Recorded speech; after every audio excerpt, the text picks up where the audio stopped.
Buenos días, les habla Carlos Rojas de Aldea Feliz y vamos a ver las formas de estructuración jurídica de una ecoaldea. Tenemos aquí 4 formas típicas de organización jurídica, de estructuración jurídica. La primera es el terreno que es de un solo propietario o familia benefactora y la familia decide que lo quiere convertir en una ecoaldea. Esta forma típica de organización tiene ventajas y desventajas. La ventaja es que hay una rápida organización, un propósito y estilo definido y unificado por el creador del proyecto, y es fácil lograr permanencias de familias y personas que van a residir en estos proyectos sin tropiezos, porque hay una claridad en los conceptos, una claridad en el propósito, normalmente unas normas muy bien definidas y personas y familias pueden pasar temporadas cortas. La desventaja es cuando pensamos en el largo plazo, en familias que quieren constituir su proyecto de vida en un territorio y no están tan estimuladas cuando el terreno es de un solo propietario o cuando las personas mismas no pueden ser propietarias de este terreno. La desventaja de esta forma es la disparidad en las relaciones de poder que desestimula esta apuesta de las familias a quedarse en largos tiempos y a construir comunidad en el largo plazo. Hay una alta vulnerabilidad del proyecto en cuanto al cambio de toma de decisiones que puedan tener los propietarios del proyecto. La recomendación en este tipo de situaciones es buscar un tránsito hacia la propiedad colectiva y resolver los relevos generacionales. ¿Quién va a heredar el territorio donde está la ecoaldea? Esto es súper importante. Luego, la siguiente forma que vamos a ver es el terreno colectivo de una asociación o corporación sin ánimo de lucro.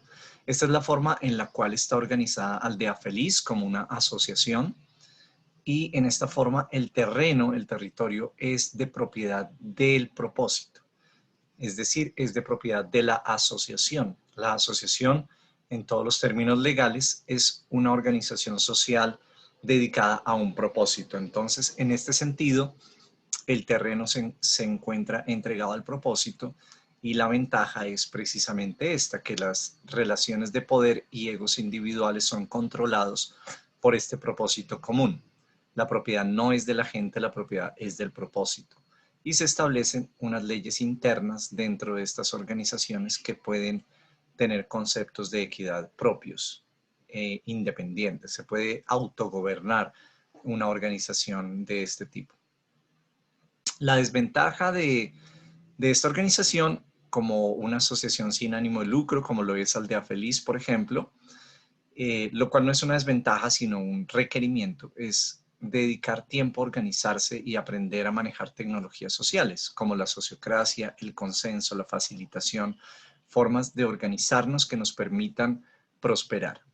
Y la recomendación, si vamos a adoptar este tipo de estructura jurídica, es iniciar este proceso con acompañamiento para consolidarnos rápidamente y de poder dedicarle tiempo a lo que más amamos hacer y no a resolver problemas eh, de tipo de la estructura, ¿no? Entonces ya hay estructuras que pueden funcionar y hay estructuras comprobadas, entonces podemos usarlas.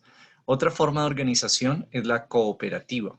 La cooperativa es ideal para grandes grupos humanos y puede generar sistemas multipropósito. Una cooperativa puede ser de vivienda, de trabajo, de ahorro, de educación al mismo tiempo. Es el único de estas formas de organización social que puede tener su propio sistema de ahorro, su banco, lo cual es muy interesante porque esto se puede combinar con ahorros para vivienda, ahorros para educación y ahorros para consolidación también de proyectos productivos. Requiere entrenamiento en cooperativismo. Ese es el requerimiento. Sí, yo estoy arrepintiéndome de poner desventajas allí para poner quizás mejor la palabra requerimiento. ¿Qué requiere? Requiere entrenamiento. Igual que constituir una asociación, tenemos que estudiarlo y hay escuelas de cooperativismo y podemos aprender para poder administrar una cooperativa. Este sistema pareciera ser idóneo para grupos humanos grandes, poblaciones que requieren soluciones integrales, poblaciones de 500 personas, de 1000 personas, de 200, 300 personas, pueden constituir una cooperativa y pueden administrarla fácilmente, generando grandes beneficios. Si son 20 personas o 10, quizás lo mejor sea una asociación. Luego hay una cuarta forma, que es la asociación de vecinos en propiedades privadas. Esto es que un grupo de amigos que quieren constituir una ecoaldea se ponen de acuerdo y compran los terrenos de una misma bioregión, por ejemplo, de una cuenca de un río o la cumbre de una montaña o las planicies de un valle, y establecen allí una mayoría de propiedades que hace que puedan de alguna forma gobernar el ecosistema para crear una ecoaldea. Este sistema es bien interesante por su alta movilidad e independencia, en la que las familias encuentran fácilmente un balance sano entre lo individual y lo colectivo. Este tema del balance de lo individual y lo colectivo es muy importante porque hay ecoaldeas que se vuelven demasiado colectivas y la individualidad puede llegar a ser vulnerada. Hay personas que no pueden, digámoslo así, soportar el grado de colectivización de las actividades de una comunidad ecoaldeana. Esto no quiere decir que estas personas tengan problemas, lo que quiere decir es que hay personas que tienen diferentes grados de tolerancia de cuánto tiempo le dedican a un colectivo y cuánto al individuo. Entonces, si queremos que las ecoaldeas sean un fenómeno mucho más masivo, tengo yo la sensación que hay la necesidad de regular mucho este aspecto para que lo individual pueda tener también un espacio muy importante dentro de las comunidades ecológicas, que tendemos eufóricamente a volvernos muy colectivos y disfrutamos muchísimo esa colectivización, pero luego también hay una madurez en poder respetar lo individual. La desventaja de este sistema es que requiere un cuidado muy creativo de quién entra y quién sale, ¿no? Como son propiedades privadas, no hay cómo regularlas. Entonces, la recomendación es crear una forma jurídica como una asociación de vecinos que establezca límites y consecuencias dentro del territorio, digámoslo así, por encima de esas propiedades privadas. Esta es una forma. Otra forma es constituir propiedades privadas, pero a través de una propiedad horizontal, que es la forma como se establece las escrituras y las propiedades en los edificios, en los apartamentos. Pero la propiedad horizontal se puede crear también para fincas, para casas en el campo, para todo tipo de propiedades, estableciendo, digámoslo así, un porcentaje de propiedad sobre una gran propiedad común. La ventaja de crear propiedades horizontales como propiedad privada frente a la simple asociación de vecinos de propiedades privadas es que en la propiedad horizontal se pueden tener normas y acuerdos internos que regulen la cultura y el carácter del lugar. Por ejemplo, una propiedad horizontal puede establecer que las propiedades no se pueden vender en un tiempo determinado para fortalecer el tejido comunitario. Entonces, este tipo de decisiones se pueden tomar allí. Ahora vamos a profundizar un poquito en el esquema Aldea Feliz, en el modelo de asociación sin ánimo de lucro, que es el que mejor conocemos. Este modelo nos ha funcionado bastante bien durante 15 años y está bastante bien organizado con base en estos elementos que tenemos acá. Si hablamos de la estructuración jurídica de un proyecto, tenemos que tener en cuenta, primero, cuál es la forma de propiedad de la tierra y cómo hacemos para que esa forma de propiedad nos empodere y nos favorezca para crear una ecoaldea. Lo segundo es cómo está constituida la organización social. Como comunidad, cómo nos constituimos. ¿Somos una entidad? ¿Somos una asociación? ¿Qué somos?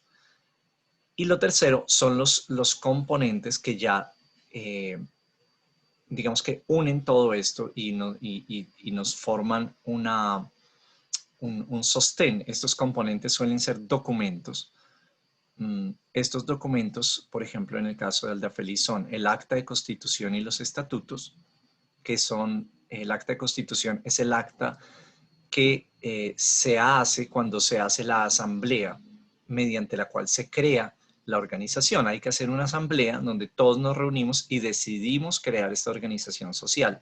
Eso se llama el acta de constitución. Y ustedes pueden descargar un modelo de acta de constitución de una organización, de una entidad sin ánimo de lucro en cualquiera de sus países. Deben estar disponibles, ampliamente disponibles en Internet. Y después de crear esta asamblea y de crear la organización, o no después, sino en el mismo momento se crean los estatutos. Allí es donde en esta asamblea se aprueban los estatutos. Y los estatutos son la constitución fundamental de la organización. Es el documento que nos dice cómo se llama la organización, por quiénes está constituida, cuándo fue fundada, para qué fue fundada, cuál es su propósito, que también es llamado su objeto social o su objetivo social.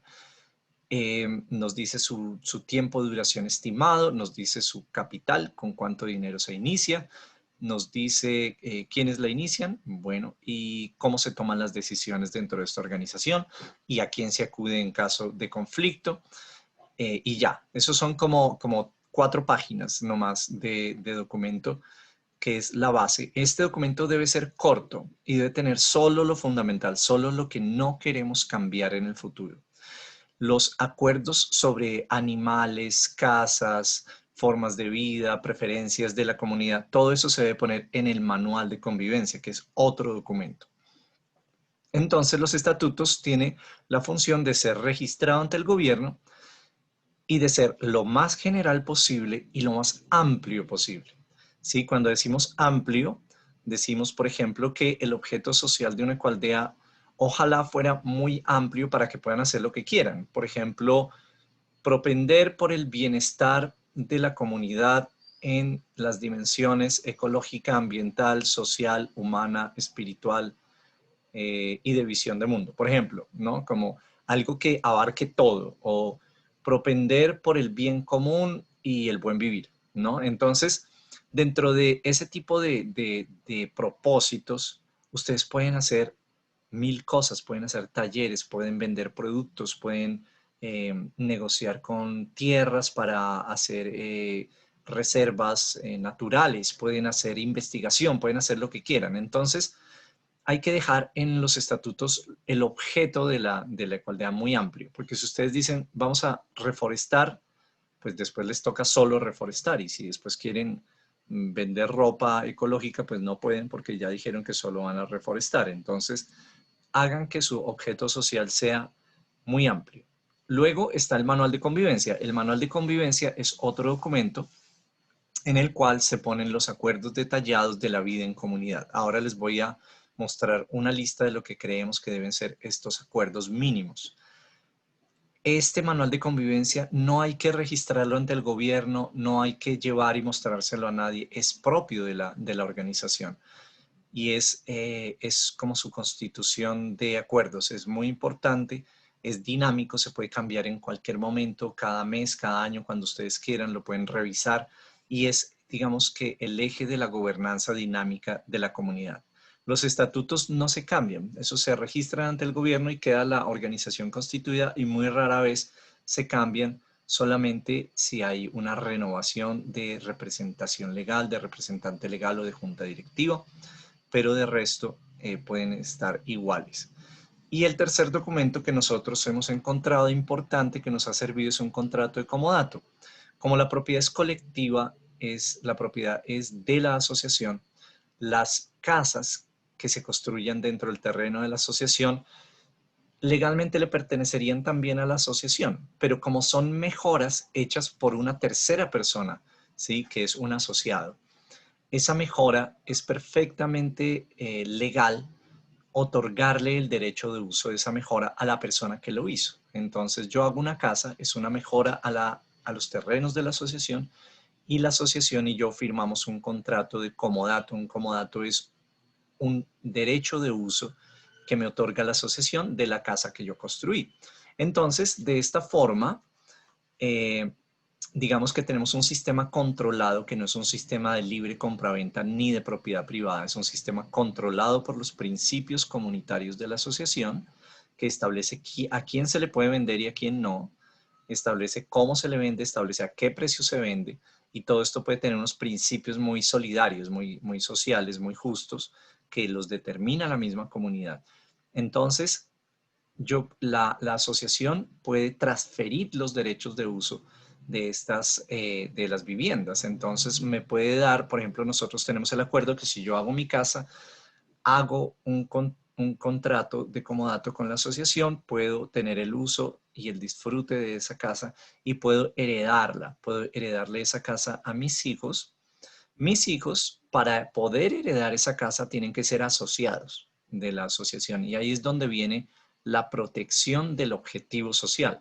Si alguno de nosotros tiene un hijo que no quiere ser asociado porque no comparte la filosofía de la cualdea, pues no puede hacer uso de esa casa, no puede heredarla para usarla, puede heredarla económicamente, pero tiene que venderla o arrendarla a alguien que sí esté afín a los intereses y que sí esté asociado, ¿sí?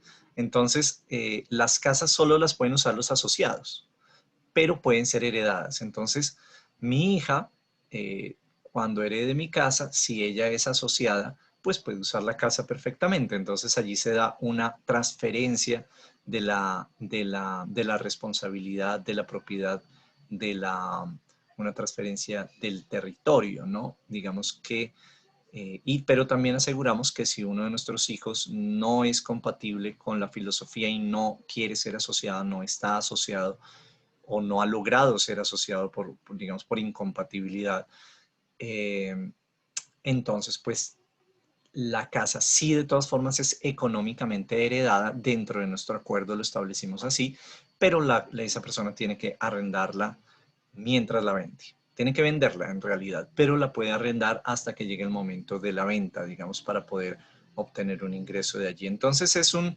trato que nos parece justo, que se parece, que respeta la herencia familiar tradicional, pero que protege el sistema cultural, la cultura propia de la igualdad, y garantiza que si bien hay herencia, hay una transferencia de derechos que va a terminar en personas que sí son compatibles con el modelo.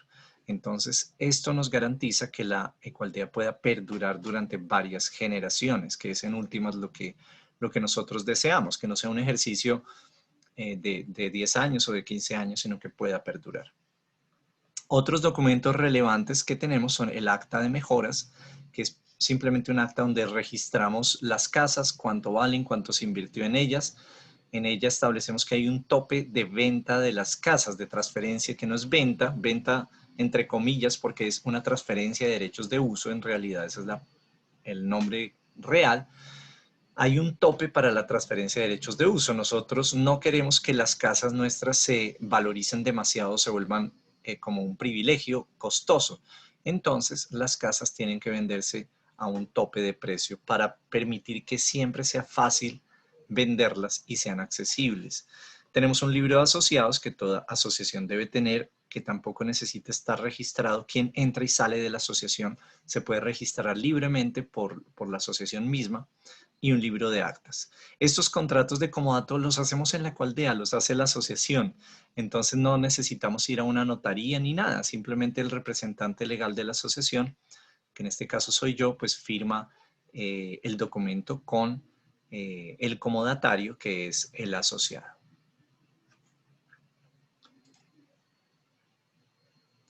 Bueno, aquí tenemos una lista de acuerdos de convivencia mínimos esenciales que creemos deben ser parte de estos documentos.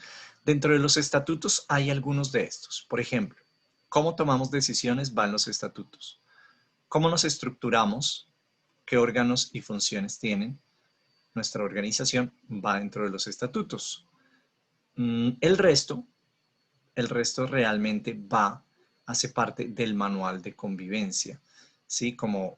Eh, cómo gestionamos los conflictos. Bueno, aunque en los estatutos hay que poner sí hay que poner un parágrafo de qué pasa si hay un conflicto, ¿no? Digamos que la ley lo pide. La ley pide que nosotros tengamos un método de gestión de conflictos que normalmente es remitirnos a una entidad como la Cámara de Comercio o una oficina de resolución de conflictos del gobierno, pero nosotros podemos poner nuestro propio método de gestión de conflictos en nuestros estatutos y manual de convivencia. Eso es perfectamente legal y deseable. Es muy importante establecer cómo entramos y cómo salimos de una organización. Y esto puede estar en ambas partes, tanto en los estatutos como en el manual de convivencia. Y tener procedimientos claros para entrar o salir es la clave de una organización abierta, ¿sí? Una organización abierta, que es lo que nosotros queremos ser como Movimiento Ecoaldeano, es una organización a la que si una persona llega puede tener la información clara de cómo entra, cómo sale y qué implica estar adentro y qué implica estar afuera. Eso es lo ideal, ¿sí? Las organizaciones misteriosas que no se sabe cómo suceden las cosas, no se sabe cómo se toman decisiones, no se sabe cómo se puede llegar a tener más poder para tomar decisiones, por ejemplo, pues no construyen capital social, lo que construye es la transparencia. Entonces, tener todo esto escrito y claro para nosotros mismos y para el resto de la sociedad es muy importante. ¿Cómo gestionar los conflictos? ¿Cómo estructurarnos? ¿Cómo nos retroalimentamos y mejoramos? Si queremos crecer como movimiento, tenemos que aprender a evaluarnos. Entonces, tenemos que tener un método y unos espacios, unos tiempos para evaluarnos y poder tener tiempo a hacer planes de mejoramiento. Esta es la clave de la gobernanza dinámica, es el corazón de la sociocracia también. Un capítulo de cómo habitamos. Hagan un manual de uso de las viviendas, de las construcciones comunitarias. ¿Cómo habitamos el espacio? ¿Quién puede usar qué espacio, a qué horas y con qué objetivos? El manual de membresías es también importante. ¿Cuáles son los tipos de membresías que tiene mi organización social? Y en esto ustedes pueden ser creativos. Por ejemplo, en Aldea Feliz llamamos colibrís a los que donan conocimiento, llamamos libélulas a los que donan bienes materiales para la comunidad, llamamos palomas a las personas que han sido parte de la comunidad y ya se han ido, llamamos, ¿cuál otro tenemos? Bueno, ya se me están olvidando, pero tenemos también asociados residentes y asociados no residentes. Y todas estas membresías tienen y pueden tener en nuestro manual de convivencia derechos y también deberes. Entonces, una forma de incluir a personas para que sean parte de la comunidad, aunque no sean asociados, es que hayan membresías honorarias. Por ejemplo, los colibrís son una membresía honoraria dentro de Aldea Feliz. Son maestros de conocimiento a quienes nombramos colibrís para darles un reconocimiento, decirles, ustedes son reconocidos como maestros, por favor vengan a nuestra comunidad una vez cada año y enséñenos algo porque queremos aprender de ustedes. A cambio, pueden quedarse en nuestras casas sin costo alguno, pueden traer a su familia y les vamos a dar almuercito cuando vengan, ¿no? Cosas de ese estilo son muy interesantes de tener claras y públicas.